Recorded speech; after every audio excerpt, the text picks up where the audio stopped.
UP में खुलेआम acid बिक्री की रोकथाम को लेकर इलाहाबाद हाई कोर्ट ने राज्य सरकार से जवाब मांगा है।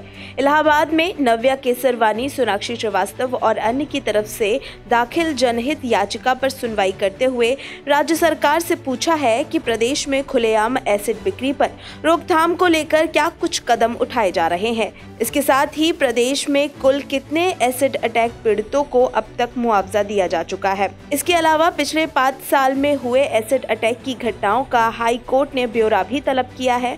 कोर्ट में प्रदेश सरकार के डिप्टी चीफ सेक्रेटरी से 2 सप्ताह में व्यक्तिगत हलफनामा दाखिल करने को कहा है। मामले की अगली सुनवाई 23 जनवरी को होगी। चीफ जस्टिस की डिवीजन बेंच ने जनहित याचिका पर सुनवाई की है। ये बताइए, एसिड को लेकर के क्या आपकी डिमांड थी और क्या इस पूरे मामले को लेकर के हाई कोर्ट ने आदेश पारित किया है? 2023 में बढ़ते हुए एसिड अटैक के केसेस को देख के ह्यूमन राइट्स लीगल नेटवर्क के बच्चों ने सर्वे किया था इलाहाबाद में 40 दुकानों का, और इन बच्चों ने ये पाया कि उन 40 दुकानों में हर दुकान में एसिड फ्रीली बिक रहा है। और उसके बाद सर्वे करने के बाद उस रिपोर्ट के आधार पे इन बच्चों ने पब्लिक इंटरेस्ट लिटिगेशन फाइल किया इलाहाबाद हाई कोर्ट में। प्रेयर हमारी ये थी कि एसिड जो इस तरीके से ओपनली सेल हो रहा है दुकानों में बिना किसी रेगुलेशन के, बिना किसी रूल के, उसको पूरी तरीके से बंद किया जाए और Lakshmi versus union of India की जो गाइडलाइंस है सुप्रीम कोर्ट की, उसका पूरे तरीके से पालन किया जाए।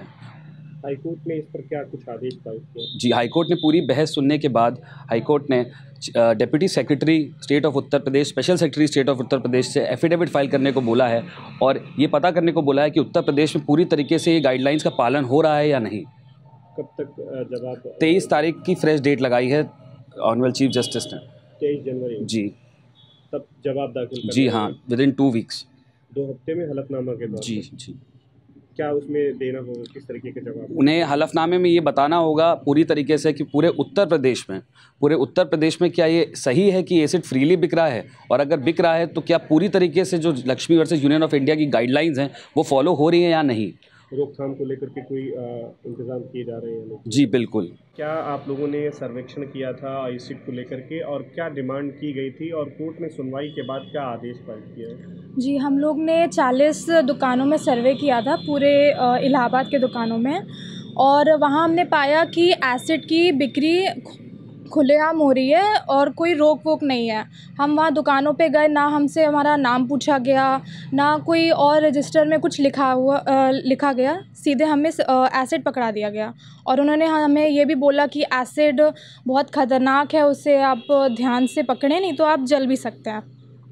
और हमने ये सर्वे करने के बाद हमने रिपोर्ट तैयार की थी, और फिर रिपोर्ट के बाद हमने ये पब्लिक इंटरेस्ट लिटिगेशन फ़ाइल किया, और ये पब्लिक इंटरेस्ट लिटिगेशन आज कोर्ट में सुनवाई हुई इसकी। और डिमांड की गई थी पीआईएल में? पीआईएल की हमारी प्रेयर ये थी कि जो ओपन सेल हो रहा है एसिड का, उस पर रोक लगाई जाए, जो गाइडलाइंस लक्ष्मी केस में दी गई थी उसे फॉलो किया जाए, और अगर कंपनसेशन नहीं मिला है, जो एसिड अटैक सर्वाइवर्स हैं उन्हें कंपनसेशन दें, और जो स्टेट है यूपी की वो हमें एक रिकॉर्ड डेटा दे कि कितना अमाउंट कंपनसेशन दिया गया है अभी तक उन सर्वाइवर्स को। और रोकथाम को लेकर के भी? हाँ, ये कोर्ट ने आज ऑर्डर दिया था कि जो डेप्यूटी सेक्रेटरी हैं स्टेट के, वो एक रिकॉर्ड बताएं कि क्या ये कंपनसेशन दिया गया है कि नहीं। रोकथाम को लेकर के भी कोर्ट ने कोई प्रयास क्या किए जा रहे हैं सरकार की तरफ से, इस पर भी जवाब? हाँ, उन्होंने उनसे एफिडेविट मांगा है इस चीज़ पे कि वो एफिडेविट उनको दें कि क्या सेल हो रही है कि नहीं एसिड की। ठीक है, नाम बता दीजिए अपना। सोनाक्षी श्रीवास्तव।